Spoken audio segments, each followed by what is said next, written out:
Hello, everybody. Kory and Jess here. Welcome to the Horror Rumble.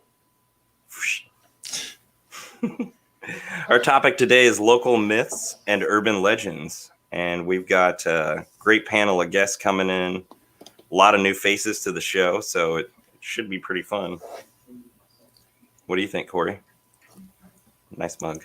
Thank you. I'm excited. Let's get this thing going. Okay. We'll bring on our first entrant. We have from 3 different channels actually representing. From Visited by Voices co-host, from the channel Sheebie Jeebies, and also making appearances on Region Free lately, we have Sam. Welcome to the show. Thank you for having me. It's time to get sleepy with it, and I'm here for it. I love it. Thanks for coming.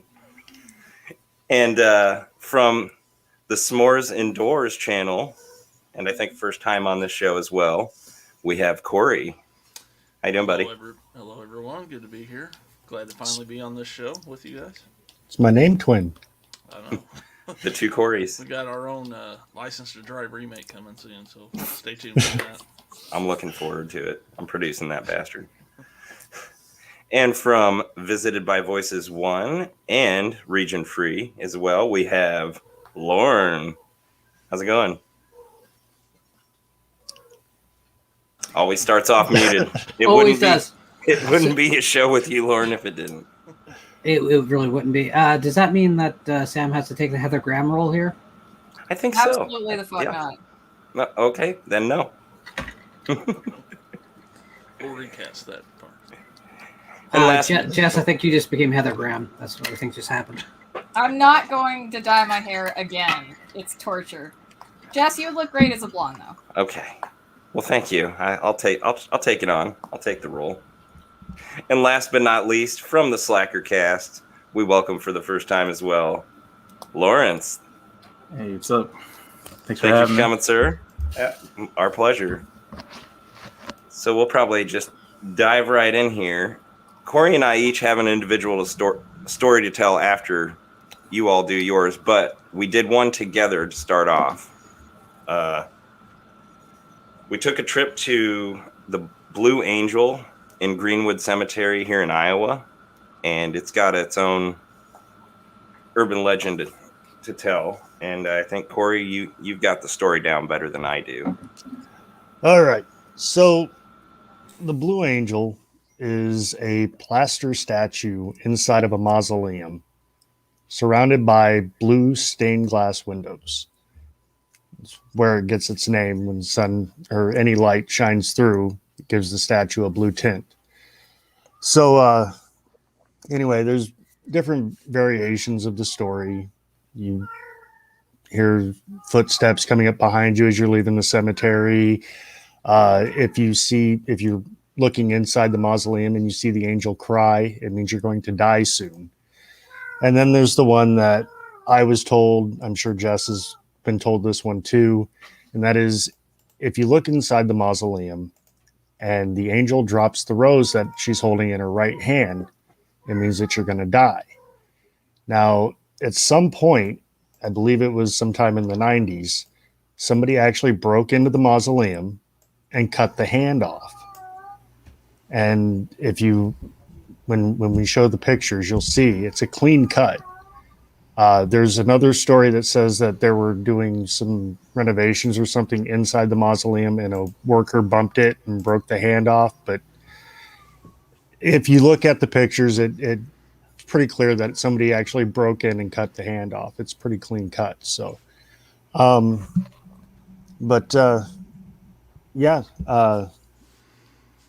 that's pretty much it. I've always thought that just the story on the Blue Angel alone would make for a great horror movie. So It'd need a good writer for that one, definitely.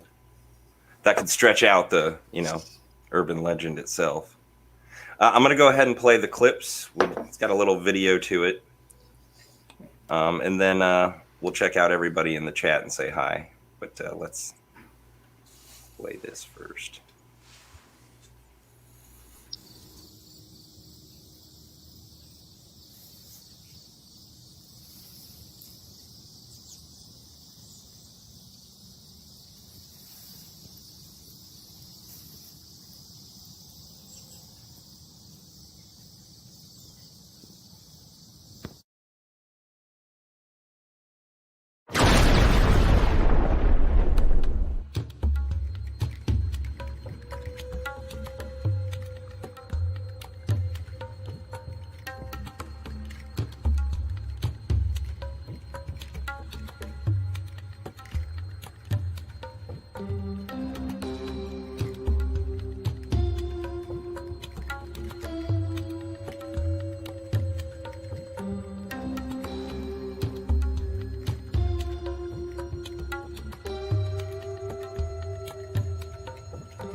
so cool. I'll add a little something to the tail end. I want to say hi to everybody who's joining us right now. We have Ross and Ross children. Daily Ghost, good to see you. I guess he's saying your volume's a tad low, Kory. Yeah, can you hear me now? Is that better? And I might need to. Okay, yeah. Okay, I was having some technical issues there. Is it Mikey Next Gen? Hey, buddy. Thanks for coming. Blu-rays, hello. And of course, everybody knows Jamie. Hi, Jamie.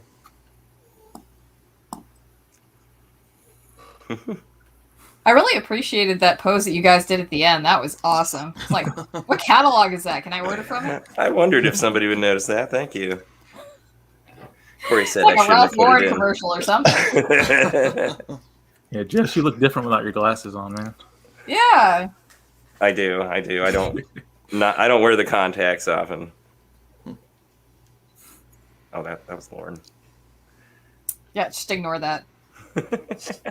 Never ignore Lauren.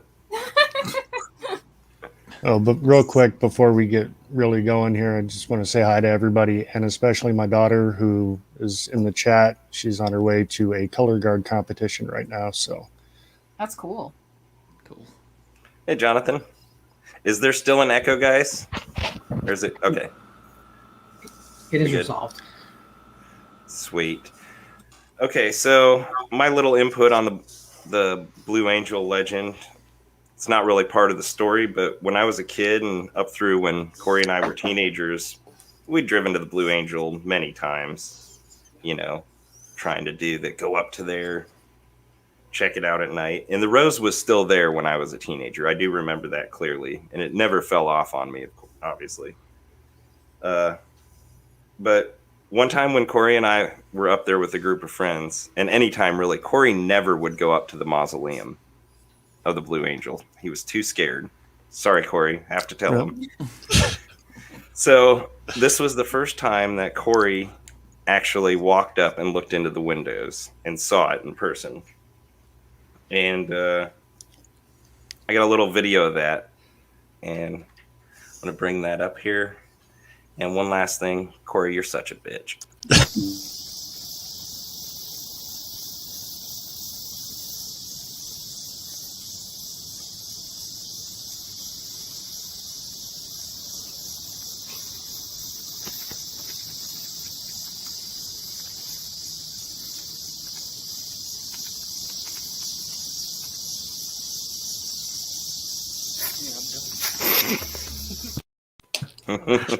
That's it. hey, I walked up, I looked, I saw. There's not a whole lot to look into to actually see in there, but You did, and then you were I'm done. I'm done. You're a grown ass man. Yes, I am. Well, all right. Without further ado, we'll start going around the panel and getting your stories. Some of you have a few of them, actually. So, Sam, do you want to start us off? I think I misunderstood the assignment and brought too many. Oh, no, you're fine. No. It was as many as you want. It could be one. It could be a half a dozen. If you've got them, let's share them.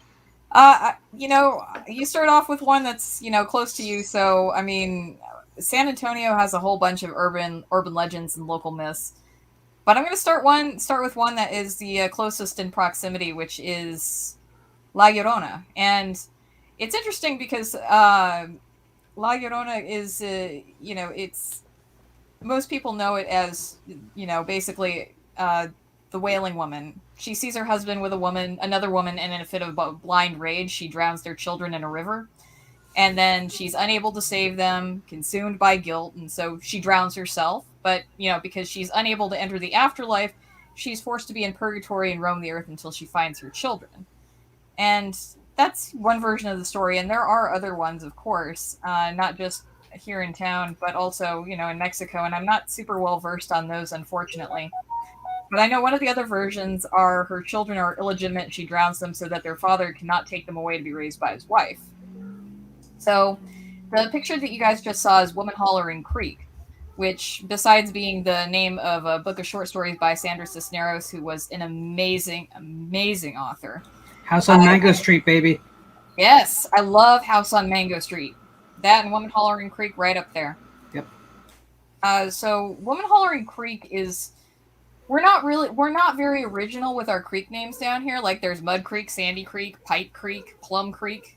But then there's, like, Woman Hollering Creek. And nobody really knows why it's called that. So there is the theory that it's a really loose translation of La Llorona. And one of the stories that I found was by a gal named Docia Schultz-Williams, who also wrote an exhaustive history on the Menger Hotel, which is another haunted location that I brought with me as well. And so Woman Hollering Creek, that story is a pioneer family living near its banks is attacked by Indians. And she sees her husband killed brutally. And then the mother drowns her children in the creek to save them from a worse fate. But then when the attackers find that, find her being the only surviving member of the family, she frightens them off with her maddened screaming. And they say that's kind of where we get Woman Hollering Creek from. There's really nothing to prove that, however. So, it's funny because I live 2 miles away from Woman Hollering Creek right now. And I regret that I couldn't go and see that. I only found this information out this afternoon when I was doing some more research into local legends, and it's like, damn, I can't go see it in the dark, because I would definitely go check that out. I have not been to many of these places around town myself, which is a shame. So It's so close, yeah. Yeah, it's weird, but I didn't know that we had any sort of I didn't know that Woman Hollering Creek had anything to do with La Llorona until Google searching. That's cool. Yeah, it was very neat. So And then that was my little story there, and I don't want to hog up all this time. You said you can't go at night. Like, why not though? Is it like guarded or is it? Oh, I only found out today. Like, I would have gone last night if I could, but right now I don't know. I think it's still kind of light outside. So maybe I'll go check it out after the podcast and report back. We had thought about doing that too with the Blue Angel because I think it's more effective. And the story's mostly any urban legends at night. Yeah. But we didn't either. I didn't know. Do you want to talk about that hotel yet, or do you want to? Sure. Yeah. I mean, I've got a couple of hotels, but this is the Menger Hotel, which is downtown in Alamo Plaza in San Antonio, and it doesn't quite have the same history that the Victoria's Black Swan Inn does as far as the background. It's pretty straightforward. So it started out initially as a brewery in 1855, and then it expanded to a tavern. And William Menger and his wife Mary, they set it up. And because William Menger's beer was so strong, they had to further expand it into a boarding house so the patrons could sleep it off. Which that should tell you everything you need to know about San Antonio right there. But good German beer is going to be strong. So during this time, like the post-Alamo Republic of Texas years were really popping, and then at some point, William Menger decided to just go whole hog and expand it even further into a really fine hotel in 1859, which is essentially when the hotel was built itself. Before then, it was just brewery, tavern, boarding house. And as most hotels do, it goes through a lot of different ownership changes and management.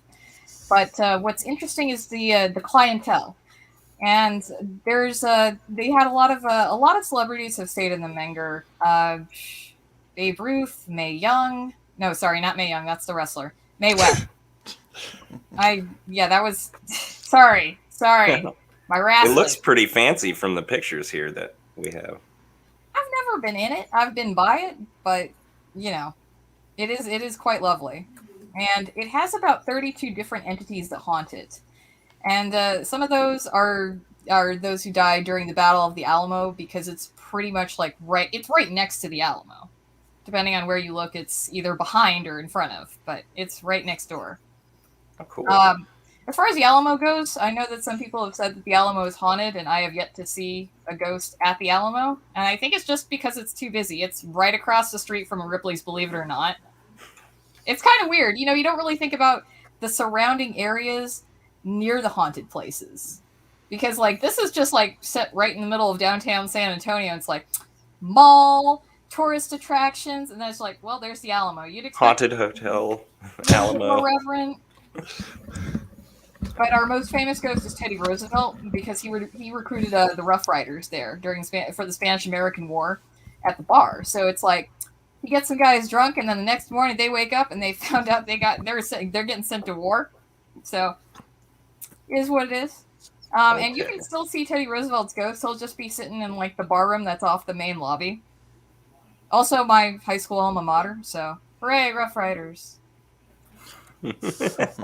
And they've got a lot of other people, like Sally White has a very interesting story. She was a chambermaid, and she was attacked by her husband and died of her injuries in the Menger a few days after that. And so you'll usually see her in the Victorian wing, and she's wearing like a long gray skirt and a bandana around her forehead. She's pretty well known.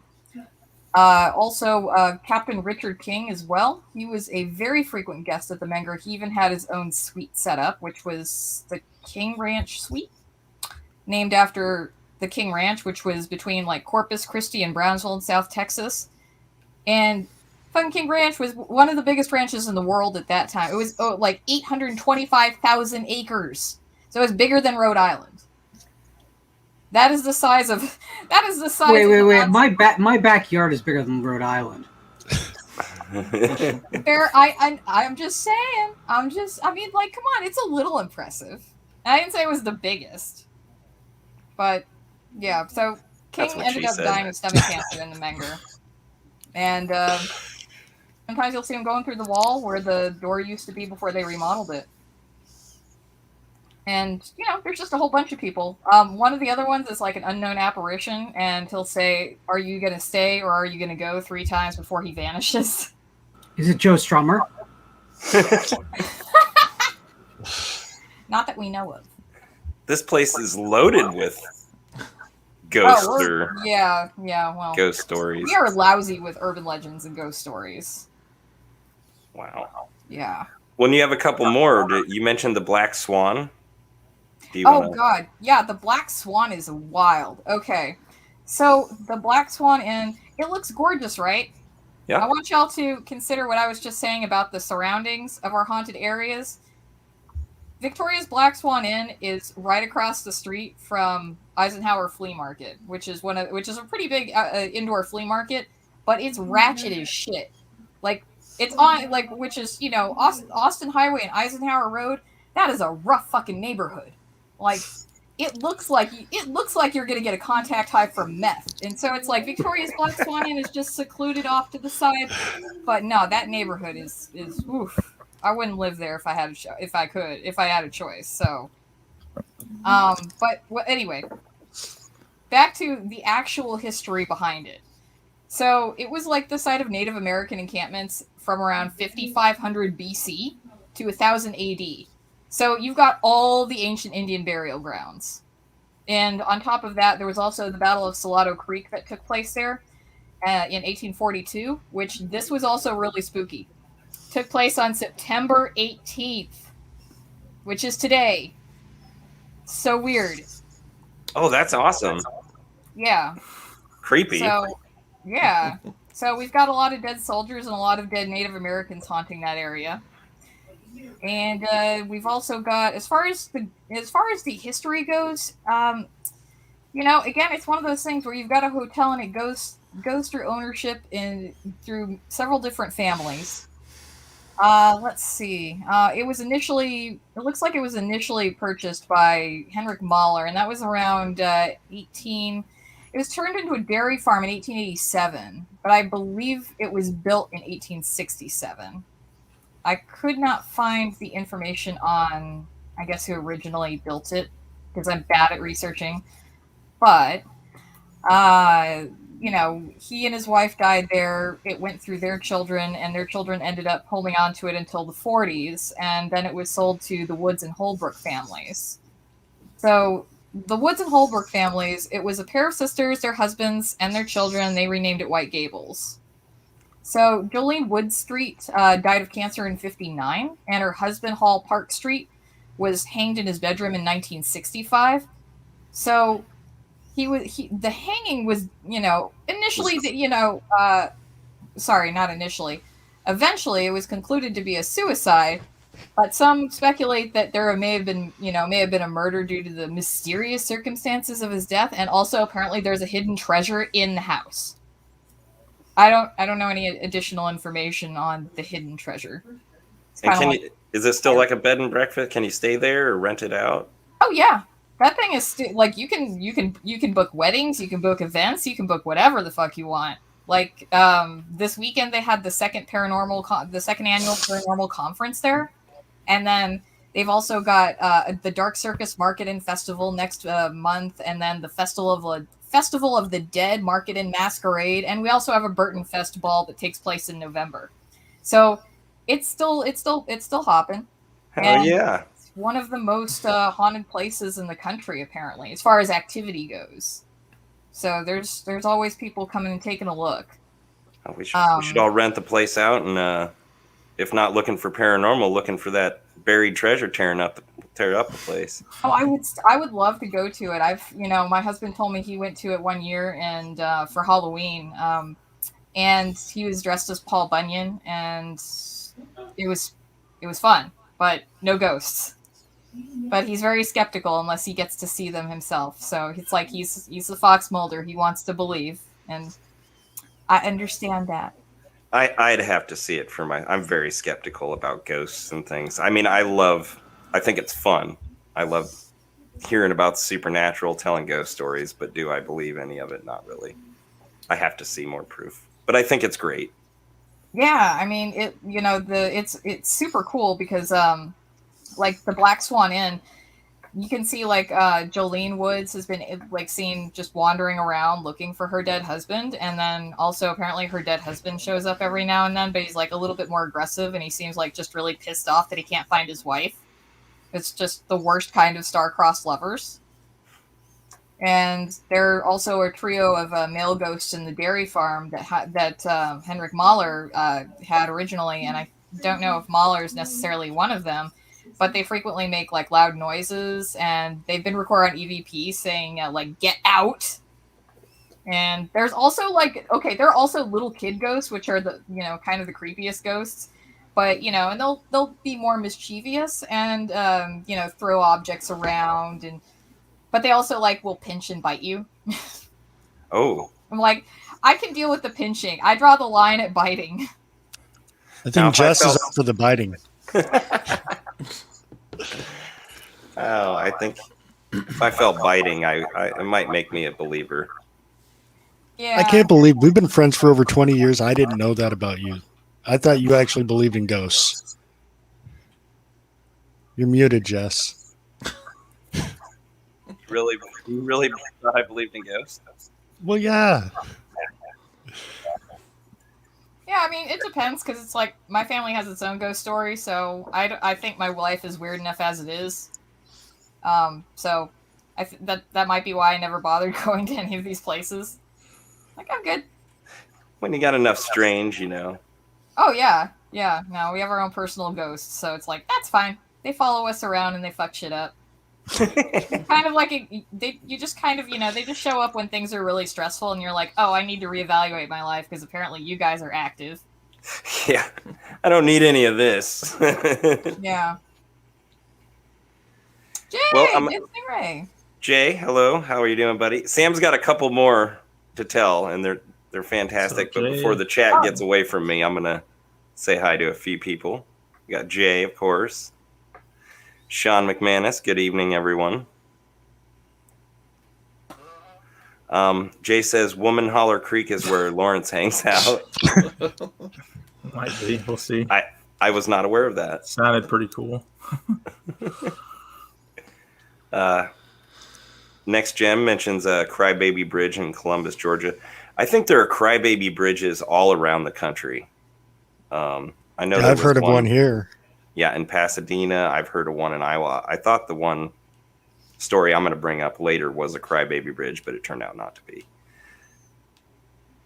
Is that like one of those areas where it's just wailing at the bridge, I wonder? Well, it's usually the stories I know is like a mother tossed a baby over the bridge and then jumped herself. I don't know all the backstories.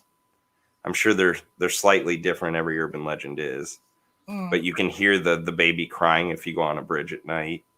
I'm telling it horrible. I'm not telling it right. I mean, you could just get a pacifier for the kid. It's fine. I wonder if anybody's ever thought of that, throwing a pacifier over one of those bridges and seeing if it quiets That'll down. fix the curse. Yeah, Jamie is backing that up. Crybaby Bridge in every small town. Totally a universal urban legend. So I think, yeah. And it just took me a while. I was listening to the stories, the urban legends. I'm here though. Hello. Love you, Sean. And if I missed anybody, I'm sorry. Hello to you. Now let's get back to, again, Sam's got a couple more. Which one do you want to? I got so many. I'm so sorry. It's No, great. don't apologize. So And they're the last great. one was short. So this is also probably one of those stories that a lot of towns have where it's the ghost train tracks. And we have ours down here on the south side at Shane and Villamain. And you can see that little incline right there on the right-hand side. That's important to note. This was one of those stories that I have so many friends that have done the ghost tracks. So back in 1938, there was a bus that stalled over the train tracks full of kids, and the train hit it. And of course, all the kids died, because that's what happens when a train hits a bus. And the streets around the area are supposedly named for the dead kids.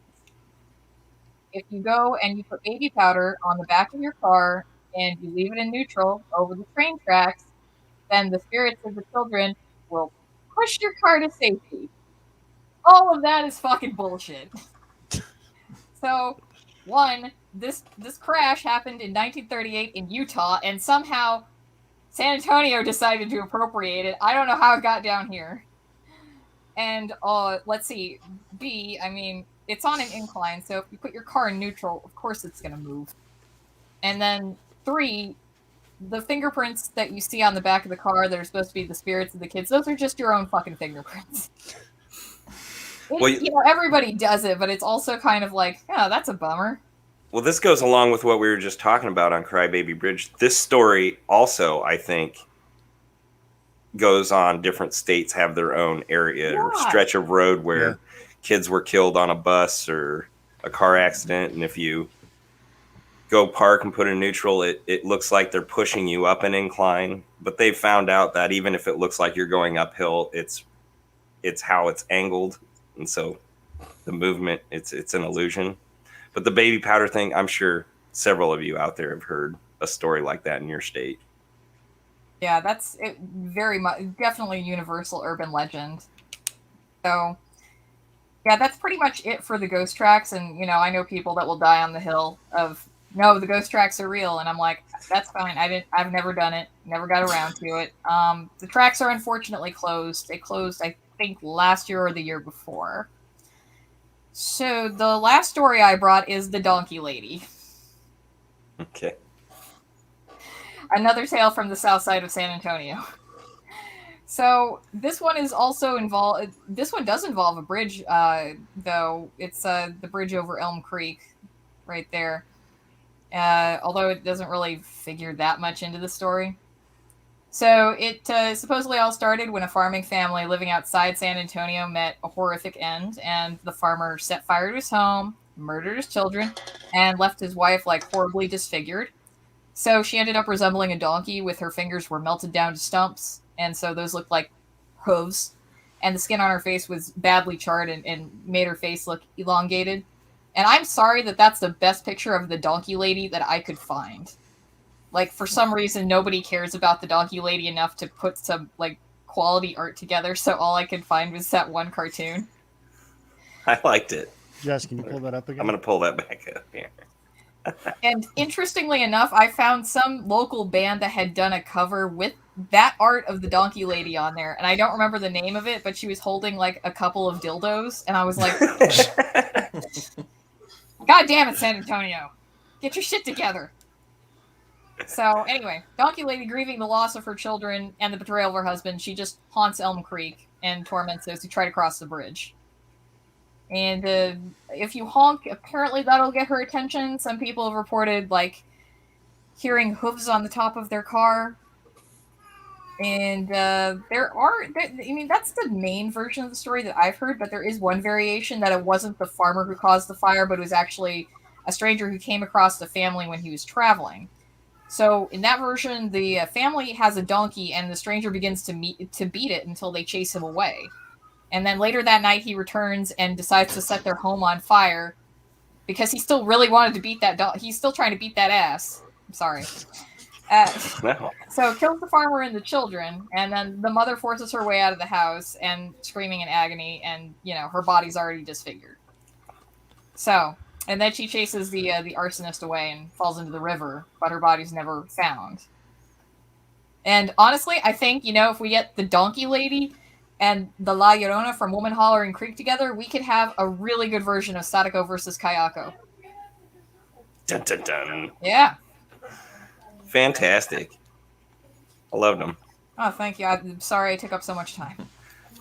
Thanks for filling some time with some great stories, honestly.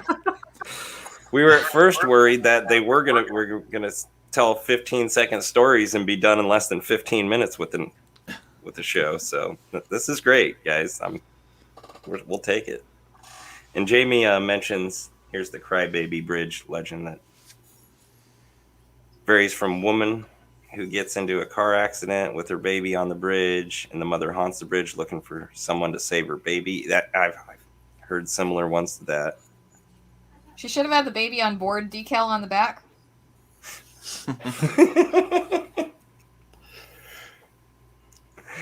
To a prom night accident where a girl gets into her car with you.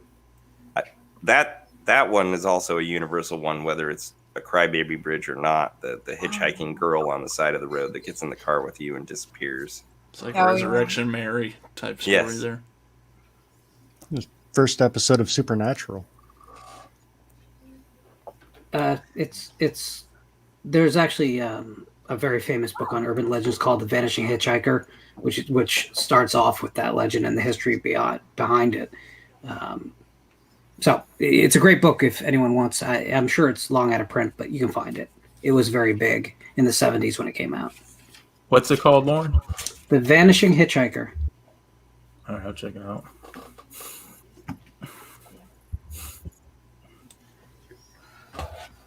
Alrighty. Donkey Lady in Mexico, yeah. So Mikey's heard that. I mean, that's pretty much where we get most of the good ghost stories. Well, they're good. Shall we move around then, Kory? You've actually got several stories to tell us as well. Urban legends or myths. Which Kory? Me? Yeah, you from S'mores and Doors. All right. So before I start, I want to talk about this book actually, and it may not mean anything to anybody but me. But when I was in college, I found this book at the university library, and it's called Hoosier Folk Legends.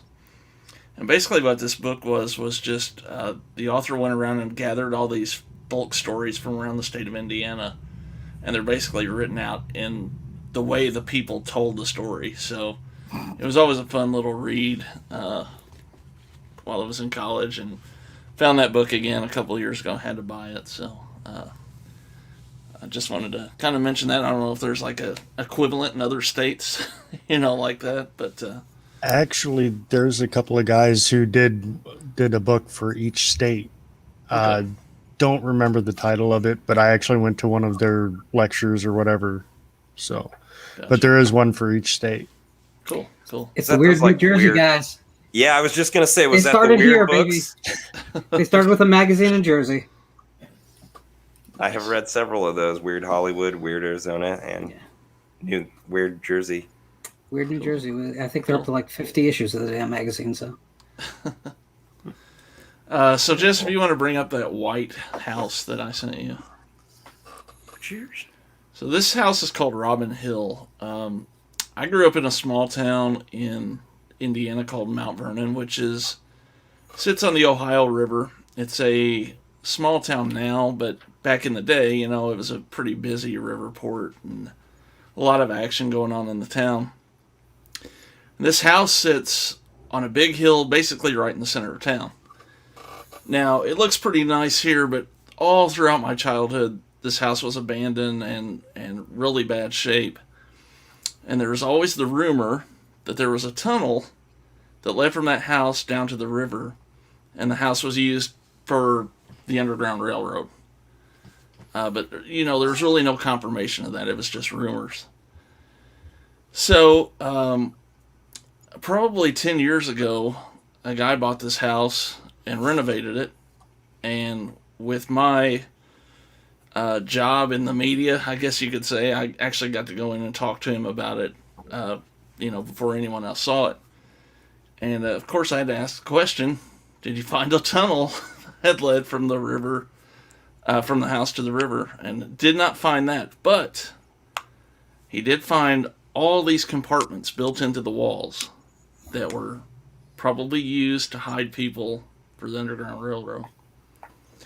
And he also had a group come in, some people I knew actually from town, that came and did kind of a ghost investigation because he had some weird sounds and things going on. And these people came and, they got probably, I think they got into the house, but all their equipment died and it stayed dead until they got a couple blocks from the house and it all started up again. So, just kind of an interesting house in that town. It's always been talked about, and I remember riding my bike past it when I was a kid when it was all abandoned and in rough shape, and it was pretty scary looking at it up on the hill there. So I could see in the right setting how creepy that would be. yeah, it was all, all the brush and everything was growing up around it, and paint was chipping and everything on it. So it was a pretty scary looking house. So, Jess, did that story sound familiar to you at all? Slightly.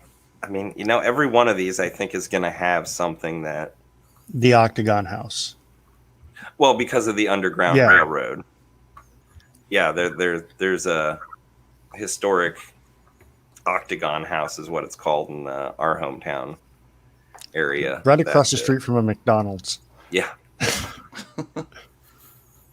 And it's a Civil War era building, right. And it's built in the shape of an octagon, a brick octagon house.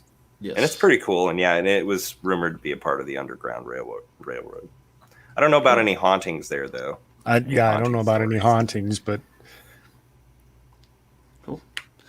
Well, my other one is actually kind of similar type of story, but it has a little more haunting going on with it. And if you want to show that red house, this is in southern Illinois. It's probably about 20 minutes from my house, and this is actually has been called the Old Slave House. And back in the slave era, Illinois was a free state, but the guy that owned this house, his last name was Crenshaw. They call it the Crenshaw House too, and he owned salt mines in southern Illinois. But he would also kidnap free blacks and sell them into slavery in the South. And upstairs in that window is the attic, of course, and lining that attic are cells that he kept people in until he got them sold into slavery. And Jess, I think I got a picture of one of the cells up there.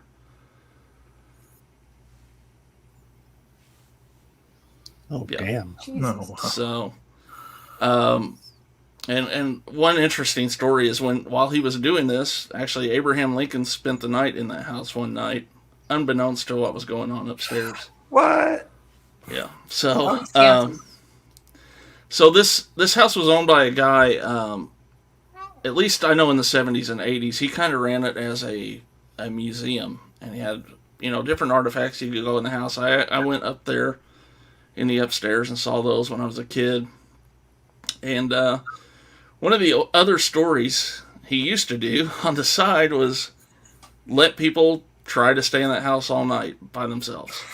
And apparently no one could ever do it. They would hear chains dragging the floor from the upstairs, and everybody apparently left before the night was up. They had to do it by themselves? Yes, Oh, and they couldn't do it. So Sign me up. I'm I in. know, right? I would do it in a heartbeat. Same. so the unfortunate thing about this house is, back when that guy that owned it, in the '80s, was getting older, he kind of left this house to the state of Illinois, in his will, just for the historical purposes, and they have done nothing with it. They won't let anyone in it. If you drive 3 feet up the driveway, you're met by police. So They still using it, huh? apparently there's a caretaker that just stays there, and supposedly they're keeping it updated and keeping it from falling down. But it's unfortunate that no one's able to get up in there. I actually there's a farmer down the hill from that house, and went there one time, and he let me take some pictures from his land. But that's as close as I could get, and that was quite a ways away. So yeah, Kory, that'd be an awesome place to do the Ghost app too. The Ghost Tube app we use. yeah. So, But it's a creepy looking house just looking at it, I think. Yeah. Well, and that inside shot you had me bring up, man. Ben I Grimm, remember how's that that? he used to have some outbuildings, that had some artifacts in there, and I remember as a kid going through one of those buildings, and there was a skull there, and it was supposedly someone like a slave that ran away, and I don't know if they killed him and gathered what was left of him or what, but it's just some crazy stuff at that house. So Human skull. You never saw it, did you? I saw it. You saw the The human skull was skull sitting there in a box on display. Wow. That's fantastically creepy. Yeah. Dan Shine, What's up, Dan? thank you. That's kind of my story. So so They're great. Both of them are great. I mean, Really this is disturbing. disturbing, but that's what this is about. Yeah. Fantastic.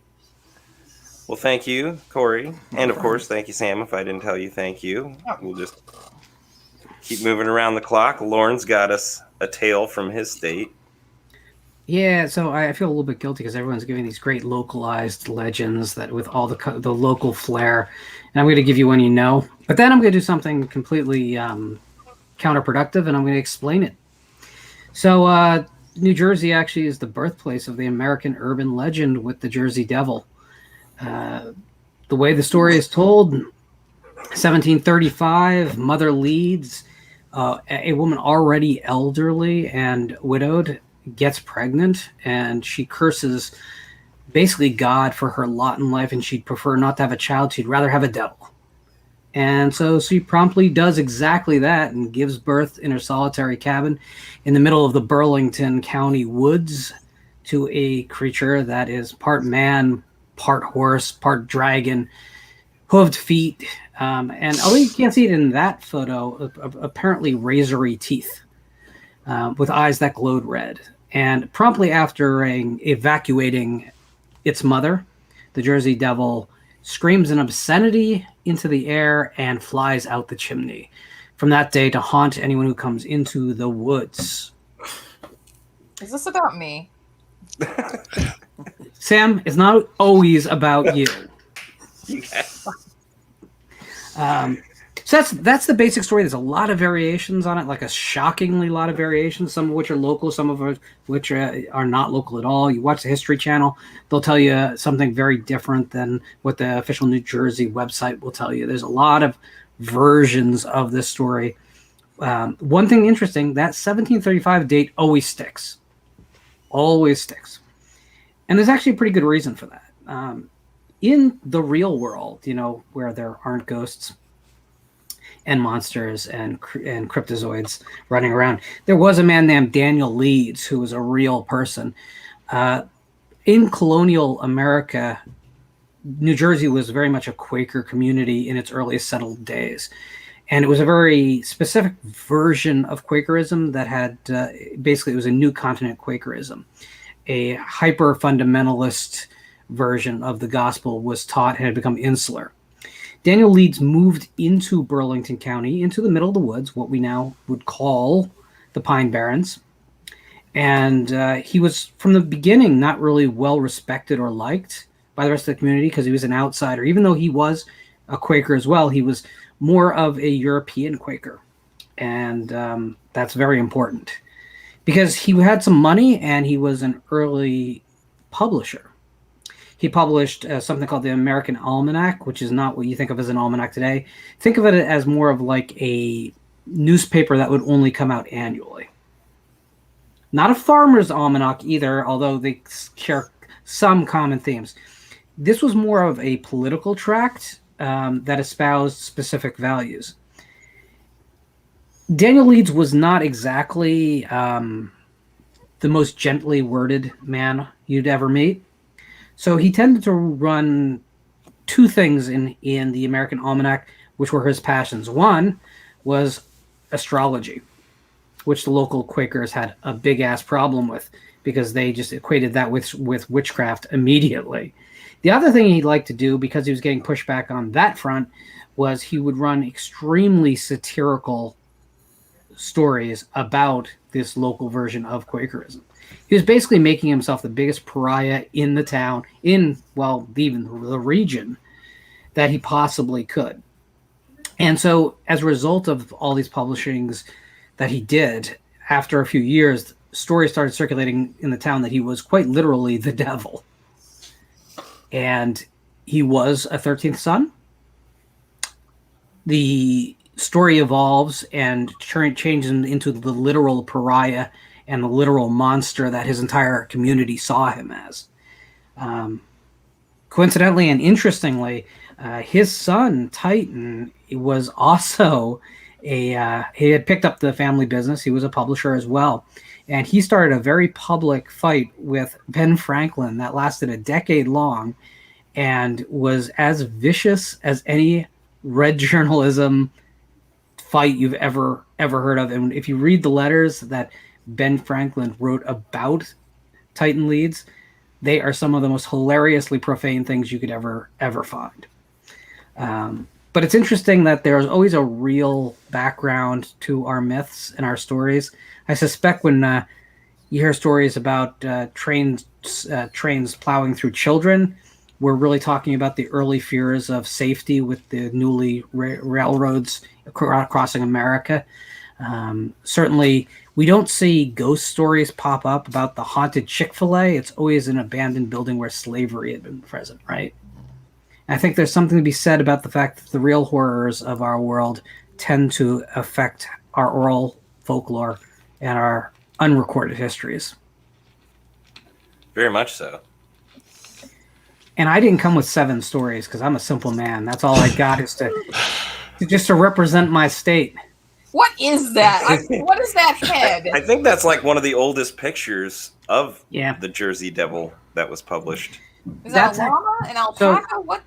So that actually is part of the Leeds family crest. Titan actually embraced the whole Jersey Devil thing. He wore it as a badge of honor that the community hated his family so much that they made him into the devil. He loved it. So it's actually part of the Leeds family crest. It's at the very bottom of the crest. I wish I had a family crest that looked that crazy. I wish I had a family crest. Yeah. I'm sure I also would like that. Yeah. Another thing I find fascinating about the New Jersey Devil is that it's obviously an urban legend or myth that is known nationally, but it is specific to New Jersey. There's no variation of like the Iowa Devil or. Yeah, and it's one of those where names are still attached. Like the Mother Leeds is still attached, right? Yep, and the date, like you said, the date never changes. Never changes. So it's probably because it survived for so long and its life was always bound in the mass media of the time that it's endured better and hasn't splintered. There may be myths like it elsewhere, but it remains the big guy. And it also, I think, informed the early years of American folklore as much as Paul Bunyan or any of those stories, because it gave kind of a groundwork of how that sort of story would metamorphosize through ages and generations. It's right down the line until you get to something like the story of the Hook, right? Which is in every town. There's a Lover's Lane. Everyone knows the story of the Hook. It's been referenced visually in how many films at this point and how many novels. But the truth is that's a story about fearing amorality with your youth, right? Yeah. So every town you have that girl who got pregnant from being on a date, right? So there were stagecoach versions of that story. Now there's car versions, obviously. I'm sure that in 20, 30 years, people will be looking back and telling stories about, how this all occurred because someone swiped right rather than left. So we're just gonna keep getting remakes. That's absolutely the case. As long as the social ills persist that underlie them, right? Yep. True. Yeah. Very true. I'm sorry. That seemed like it was like really like a downer compared to your guys' stuff. I thought they've all been fantastic and fit this show perfectly so far. So keep them up, guys. Thank you.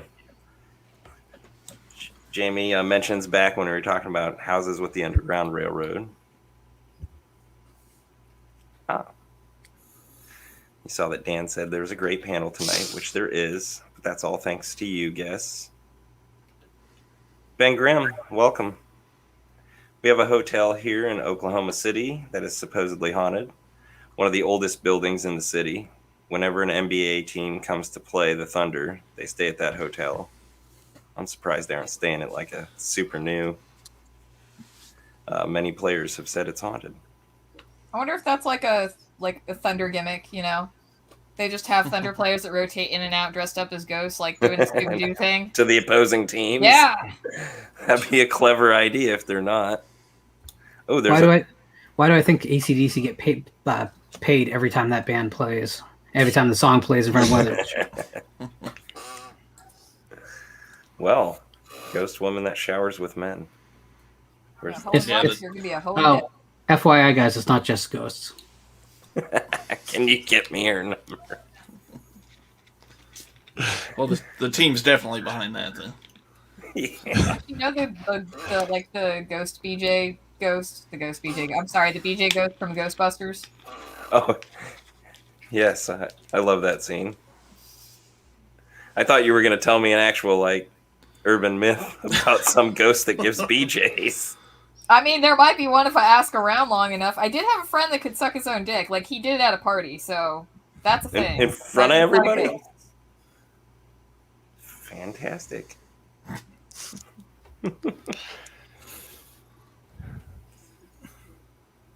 Thanks, Ben. Hey, Cliff, thanks for stopping by, and thank you. Yeah, fun show. Well, it's always fun with groups of people like these, and you guys in the chat, too. Help keep it going. Sorry.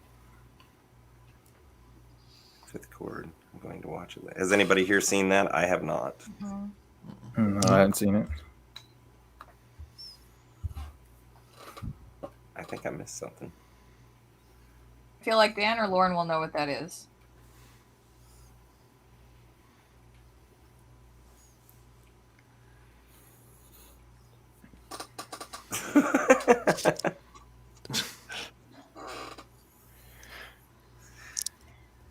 Yeah, I don't know if I have a family crest or not. There might be. It's probably not much if I do. Yeah, I don't think I've got one. My family history is so screwed up, I couldn't tell you exactly where we came from. Oh, of course, Dan knows about it. See? No surprise there. Okay. It's a very fancy hotel. Most of the haunted ones are. They've been around forever and renovated a million times. Menger's super fancy. I told you he's still alive.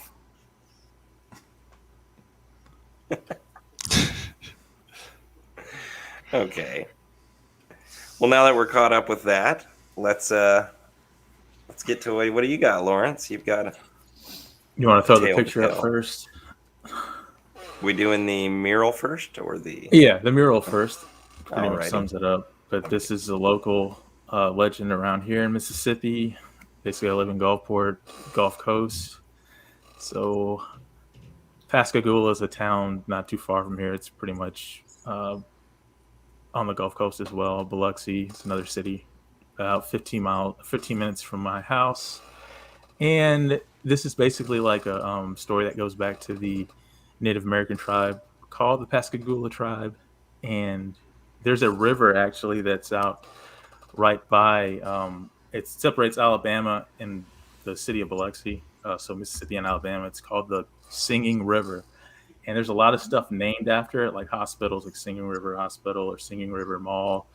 Basically, the story goes that the Pascagoula tribe went extinct after they after the Biloxi Indians, the tribe there, went to war with them.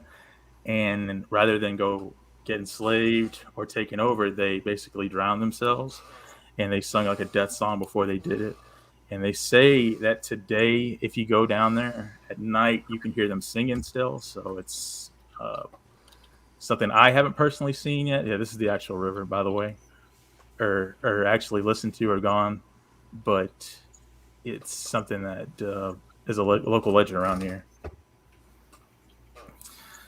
So Creepy. yeah, I like that mural. That was beautiful.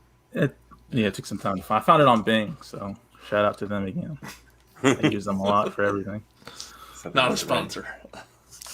And then there's the real place, which is freaking creepy as well. Yeah. I know it. There's a lot of looks- places down here that's like kind of spooky like that. I don't know.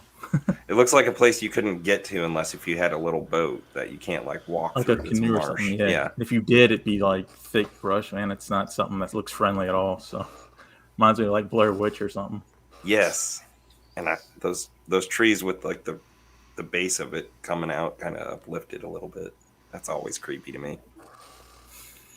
Yeah, but I had another one. I didn't have any pictures for it because this is just something that kind of came to mind. Me and my co-host Greg have been going like to cemeteries and stuff. We went to one a while back called Rock and Roll Cemetery. That it's like I think the oldest one down here, anyways. But it basically, the legend is if you go there and turn off all your lights in your vehicle, there's a woman in white that rocks back and forth in a rocking chair. Me and Greg tried it one time. We're going to go back. We didn't stay too long. We had a bad feeling, but we didn't see anything. And I'm kind of skeptical too with ghosts. He's not, but he gets these kind of sixth senses, and he kind of just, I don't know.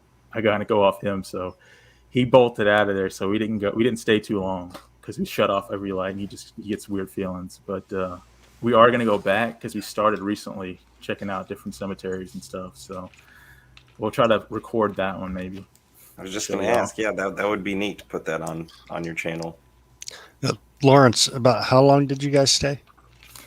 We stayed for a good while with the lights on. It's only when we were there, we got out and kind of walked around. You always do that.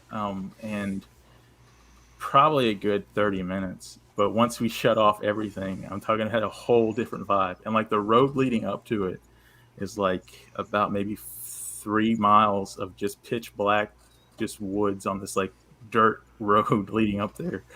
And it's just, the drive there is actually scarier than being in the cemetery. It's weird. But could you make that walk, Kory? we talked I about would that. try. I would try. Yeah, stop in the car and just walk in it. No, I'm good. That's great. I've been here a little while. So I get the rocking part of the rock and roll cemetery, but where's the rolling part? I didn't know. I thought it was like where like old musicians were buried or something. It just had something to do with Elvis. But no, it's basically a bunch of parties were thrown there. I guess like in the 50s and stuff. Teens would go there and spend the night and just throw big parties there, and that's how it got its name. I thought it was if you saw the lady in white rocking, you roll your ass out of there. Nah.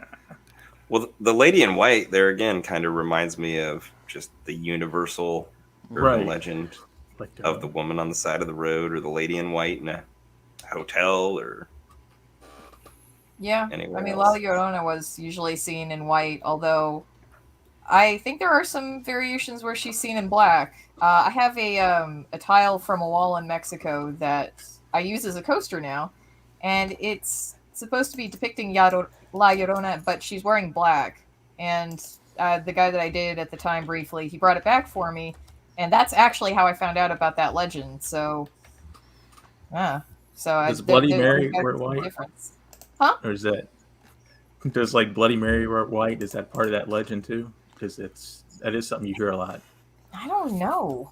Maybe. Or was that I even? mean, I don't do enough research into Bloody Mary. Like all I know is, I've done the Bloody Mary thing in when I was in school.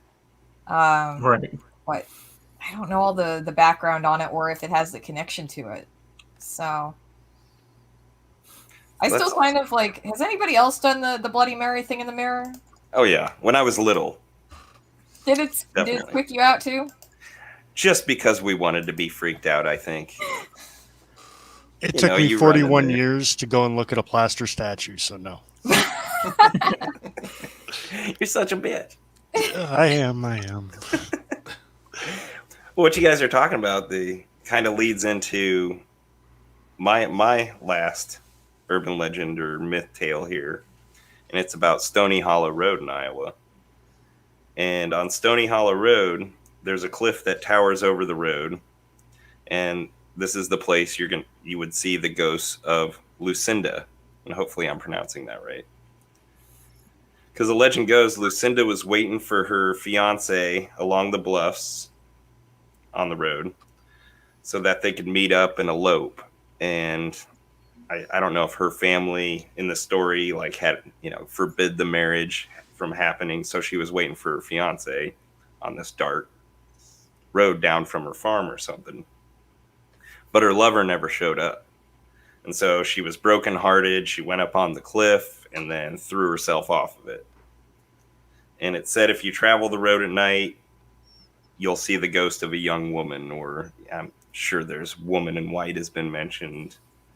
As any of them, there's different variations from your car stalling to a similar Bloody Mary story. Like if you climbed up that cliff or bluff and said her name, Lucinda, 3 times, she's going to appear. And this also kind of connects to the Blue Angel. She'll appear with a rose in her hand. And if she drops it in front of you, you're going to die soon, something like that. So there again, look at how that passes around those stories and they get mixed up and combined together. It's pretty fucking rad when you think about it from like a larger perspective. Just like zoom right out and you're like, oh my god, they're all overlapping. They are. Well, and even more fascinating is these things have been overlapping, stories getting around long before mass communication, internet, and how far these tales have traveled is pretty amazing to me. Yeah, And I mean, Only the Jersey oh, Devil hasn't. oh, sorry. Hasn't No, like so- got mixed up into Yeah, other. it's the only one that's original. Yeah. Yeah. Come to think I of think it. I feel like Mothman too is one that's kind of The modern ones, yeah. yeah. Yeah, I mean, of course, the Keel book is completely responsible for that. Yeah. But it's also a situation where it's like that locality has really propped it up. Like they embraced it very early to the point where now there's a festival, Right. which doesn't happen in Burlington County in Jersey because you'd have to just go out in the middle of the woods. There's no one to gain any profit from. So. It's funny that you mentioned it's Burlington County in New Jersey, and the story I'm telling is actually near the city of Burlington in Iowa. And how we hear about this, I think most of us, I don't know about the generation now with the internet, but I'm sure most of us, we heard these stories as kids from other friends or older siblings around a campfire, like I was for this one near Burlington, driving down the road with a group of friends that lived around that area and told me the story. So I think this generation, they have creepypasta, so that's I don't which know. I listen to now myself, at night if I want just a little fun story before going to bed. I'm done browsing the internet or whatever. Yeah, some I'll of look the, up. just are there any creepypastas that kind of that you could see that would maybe line up with any of our current urban legend, or sorry, our generation's urban legends? Like, oh, I feel old. Yeah. I'm sure there's some that's mixed in, but a lot of them that I've seen are probably more modern, like people disappearing, breaking into your house at night, and stuff. I'm sure they're out there. Slender Man will become the next century's, Mothman / Jersey Devil / whatever. I could see that. Absolutely. Because right now it's really easy to see it as the hoax it began as. Yeah, but in time, that won't matter. Origins don't really matter because the origins may still exist in some academic, but they don't get passed on. That's true. Mm. Well, just like telephone, the stories, as you pass them on, the stories change, or somebody adds their own flavor to it. Sure, and you see it happen very quickly in modern media. I mean, you started hearing your first conspiracy theories about 9/11 like a day after it happened. Yeah. And there are people who died in the wool will swear that they heard it reported on legitimate news that way, because people tend to mythologize what they want to believe. So that's sort of like the Mandela effect type of thing. Oh, I'm sure I saw it on the news, or I'm sure this happened. So one of the points of advanced learning is that you if you want to learn something, you need it to be said to you audibly 7 times. So if you ever want to learn something and memorize it, have someone read it to you, not right back to back, because that won't work, but make sure they say it to you 7 times and you'll retain it. It's true. It's just how we work. It's how we're wired. So if you get a story told to you 7 times, not only will you remember it, but on some level you believe it at that point. And that's a pretty low bar if you think about how a lie can become truth to people. 7 times is not a lot. Very fast, yeah. Yeah. And it's just how we're wired. You can't do much about it. It's just like when Penn and Teller did a show called Bullshit. And they did an episode. Now you probably, 1 million of the episodes you watch not have a problem. They did a show about recycling and why recycling was bullshit. People react horrifically badly to that show, even though point by point, they're right. But on a gut level, because we're told all the time the environmental message about how important recycling is, people just will resist. Not point by point, but the overall picture of like recycling is actually worse for the environment. It's just so... We've been programmed by hearing it so often that we cannot break it down. That's not saying there isn't a form of recycling that wouldn't be better for the environment, but how we do it currently is not. It's not. And it's just that resistance is because when we believe something, because we don't have access to ultimate truth, right? It's just what we believe. Yeah. Again, you tell someone something often enough. How did you get the entire state of Germany to support the Nazi Party? Well, you repeated the same lies often enough. Mm-hmm. Yep. So true. Going back, I forgot to pull up while I was telling the story. This is the one Stony Hollow Road picture I got. Nice. Okay. That's supposedly the cliff. Okay. Yeah, I can see. Okay, so listen, to be standing at the very top among those trees. Yeah. Okay. Hurls herself off. And Kory's got one more tale from Iowa to tell of his own. Now I got to mention the Villisca axe murder house. The axe murders. Now the actual axe murders happened, so it's not a myth or an urban legend. But supposedly that house is haunted now, and you can stay there. But it's another place in Iowa I had to mention. Me and my colorful angels. This one is actually the Black Angel in Iowa City. If anybody knows anything about Iowa City, that's where the University of Iowa is. This is actually a monument in a cemetery there. It actually stands 8.5 feet tall and was erected in 1913. Statue is actually connected, well, it's, I guess, more of a grave marker, is actually connected to the, and forgive me if I'm mispronouncing this, Feldervert family, as it contains the ashes of Nicholas and Teresa Feldervert. Now, if you look on the base, it has a different name. but there's more writing underneath of it. And so this is everything that I've been able to come up with for this. But the two's ashes are actually in the base of the monument. Now it's called the Black Angel, but it was originally bronze, and over time, oxidation turned it like a greenish black color. And the legend says that if you touch or kiss the statue, you will be struck dead unless you are a virgin. So little.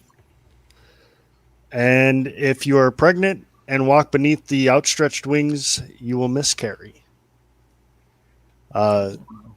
Apparently, the biggest night to visit this statue is on Halloween, and Iowa City's a college town, so you got a lot of vandalization going on, and these angel's actually missing some fingers. They've broken them off.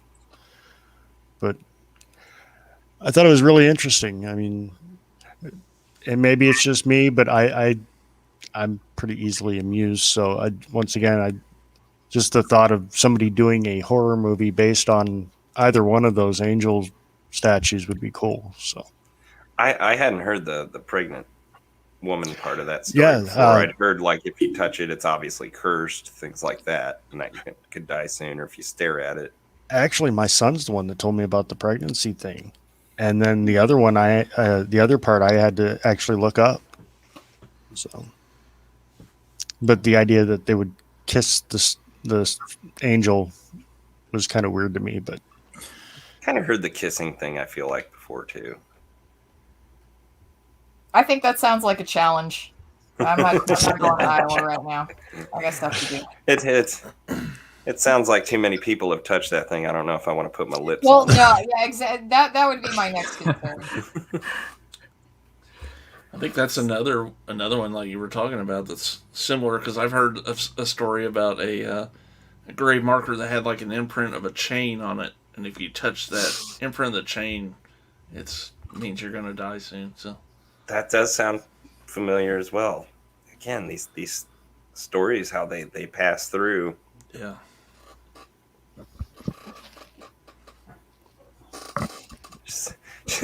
Just say Bloom's name 5 times. No, that Or would be Blum. a subpar remake of something. No. I love it. Oh, Penn and Teller's bullshit, Yeah, I think. Mm-hmm. Dr. CZ's death. That's Welcome. Mr. Sam in the chat. Oh. Hi, Mr. Sam. Thanks for coming. He lives here. He has no choice. And Dan, did you pop a film in the IMDb? Is that a link to a film?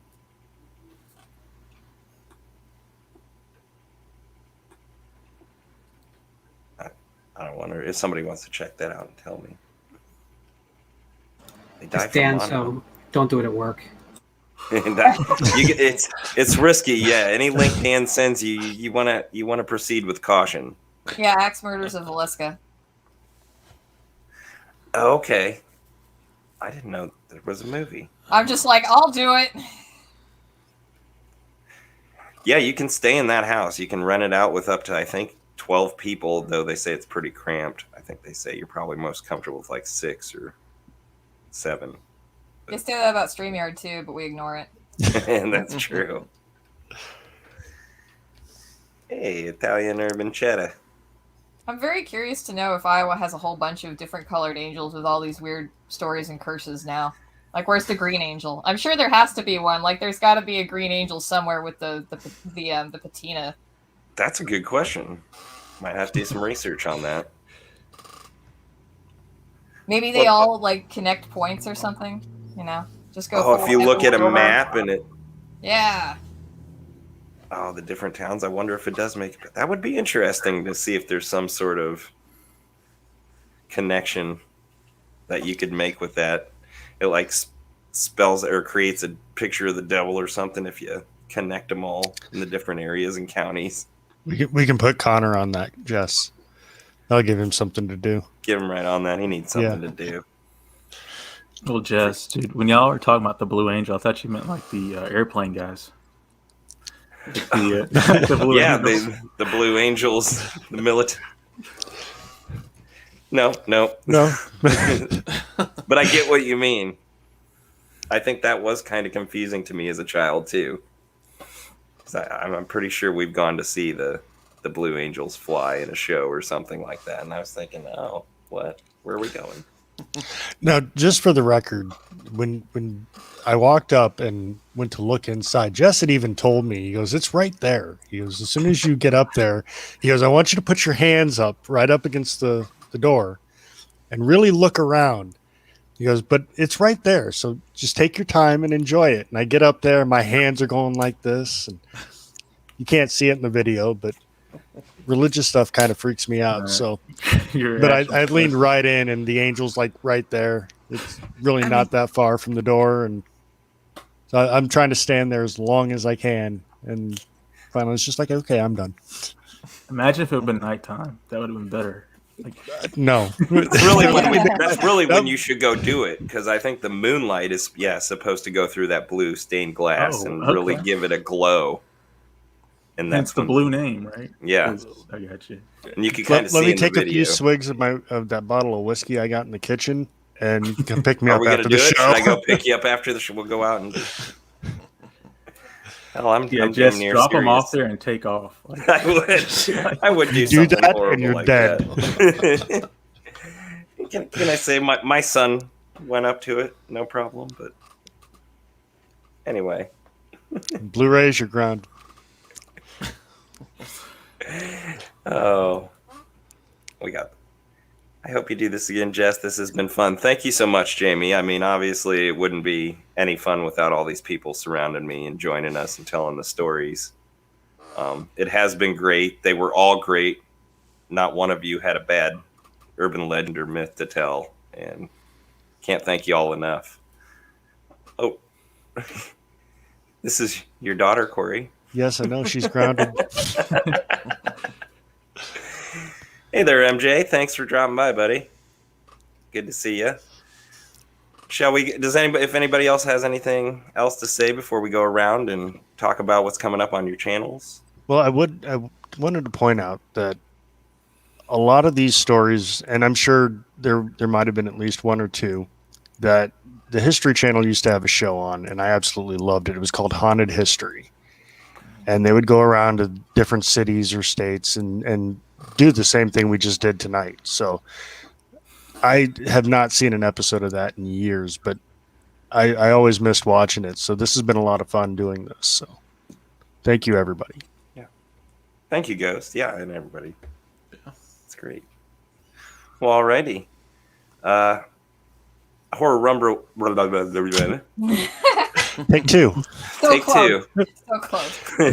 I'll try this again. Horror Rumble will be back next month, and I know Lauren's going to want to be the first to sign up for this. We're doing something original. It's October. We're going to do the Halloween franchise. So I love Lauren. I love it. That was perfect. So that's a yes. So that's a yes. No. And hopefully some more new shows coming up on this channel. I'm not making any promises anymore. So, Sam, what's coming up on all the different channels you are part of? Nothing for Sheebie-Jeebies right now. It has been a really crazy week. So tomorrow I have a day off. Maybe I'll watch something. Maybe I'll put out a video. I don't know. We'll see. But any other inquiries, I'm just going to address to Lauren or Piz. I'll figure out when I'm on next. Well, sounds good. We'll be looking for you. Cool. And Kory over at S'mores Indoors, I know you've got a lot coming up. Yeah, one thing I did want to say is if anyone hasn't checked it out, I thought we had one of our best shows in a while Wednesday night. Our guest was Michael Channels. Michael was a pretty good friend with Charles Manson for about 30 years. And some really interesting insights with Michael. So if you haven't checked that out, hope you do. And coming up, we have some commentaries planned in October we're going to do. And then I think next Friday night, kind of late night, we're going to start up a little watch along of this old HBO show called Autopsy. So, hope you'll join us for that. Hell yeah. Sounds cool. And Lauren over at Visited by Voices 1 and possibly Region Free. Anything happening? Possibly region free. So there's going to be definitely programming on. There's always programming on the channel. Nothing I can really announce. I am rejoining the regular workforce soon. So obviously there will probably be more recorded content than live content in the immediate future until my life settles a little bit. But we're not going anywhere, and there's at least one very exciting show that will be appearing next week that will feature some familiar, friendly, and wonderful faces speaking words. Hell yeah. And also, I got to note, Lauren is a great writer. He's got several books out there. Go check them out. And anytime our guests' links are in the bottom on the description of these videos. So check their channels out. Check any of their projects, books, whatnot out. It's all a lot of fun, a lot of great stuff. Yeah, hey, can I please go out there and follow my new publisher, Fractured Mirror Publications, on Twitter. That's how you can follow the progress of the next novel, which will be out next fall. I believe it's at FM Publishing Co. So give them a follow because it's a way to stay in the loop. Yeah, Sweet. I just finally got Matt Doyle's book, Iluros, in the mail today, so I'm very excited to start that. Awesome. Very cool. Lauren, quick question. Of all your books, which one should I buy first? Well, it depends on what you're into. So do you like traditional monsters, or you want something a lot more experimental? I prefer traditional, but Okay, so go chronologically. Snarl is a werewolf novella. That was the first thing that had just my byline that was conventionally published, so start there. all right. It's also the cheapest, so you win. That always helps, but I think you'll find yourself if you get it, actually start the book and read it, you're gonna enjoy it. It's a fast read. It's a painless one. All right. Not like some of the later ones. Blue Wheel is pretty entertaining. It's very fun if you pretend that Lauren is Branson Tarako. That's So not a good idea at all. I never thought I I have no was idea not how this picturing book that as ends. I was It's great. reading it, but now that I can go back, I have read it. I could never be a father, so that just doesn't work. But you could be a newspaper archivist, though. You like old stuff. That was her way of saying I'm old. I said you. She's not wrong, but I'm old too. It's fine. we're all getting there. Mm-hmm. Hey, Josh, thanks for dropping by, man. And Jamie said your show, Kory, was fantastic. Thank It was. you, Jamie. Appreciate You got to it. check those out. We And, know Dan prefers the ladies over. Shout out. Yes, we're just getting ready to wrap up, Josh. But I'm still glad you dropped by, and any of you can always rewatch this video if you have an interest. And Dan recommends Blue Eel as well. Eventually, I will buy them all. I just wanted a starting point. So, Well, I've said this on other shows. I got the actual Visited by Voices Volume 1, which is a collection of short stories by Lauren. all right. And I bought that first to give it a test. I'm not a huge to reader. make sure I wasn't complete shit. Yeah, that too, honestly, because I was like, oh, I want to support him. So if I buy this, I don't like it. And it I was don't only have to say anything 25% shit, so he's good. I loved most of the stories in there, which led me to buy several more of his books, and that's saying something, because I wouldn't have, Lauren, if I didn't like it. I would have been like, oh yeah, I bought your book. Listen, Supported you. I appreciate any support that I thrown my way. I won't worry about how emphatic it was.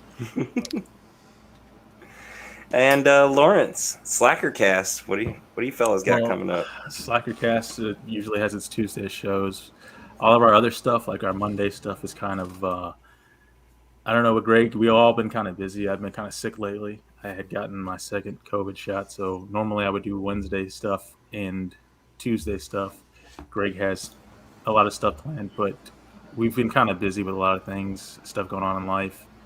But coming up stuff for sure is our Tuesday show as normal.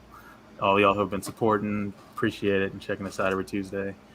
The lists, though, are coming to an end very soon. I think we got 2 more coming up. We just did Kory's list, which was the wrestling themes. Other Kory with a K. Did you check that out? I know you're. No, I haven't yet. Yeah, wrestling fan. So we had our top 10 wrestling entrance themes. So we had The lists have been fun. I was on one of the episodes. But the show was never originally a list show, so it's kind of gone as far as go, I feel. But we're going to try and, I guess, do what we did when we came back, which was like a topic thing. We just kind of chose something and discussed it. But we'll see. Ben's got a suggestion for you. A top 10 list of lists. Well, people were digging it. Like, I don't know, there was a lot of people. We only had the horror film list, the top 10 horror films, and then it kind of snowballed from there. But we want to try. You've done all sorts of different categories since that. Yeah, we have. So, but we'll see, man. Thank you so much, MJ. Very, very much so. Yes, the awesome panel tonight. And so again, thank you all for coming. I'm going to play a video as we go out, and we'll see you next time on the Horror Rumble. Good night.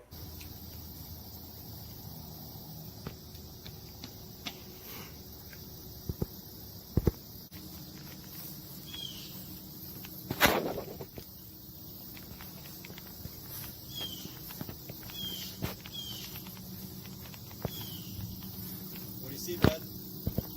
I see a blue angel.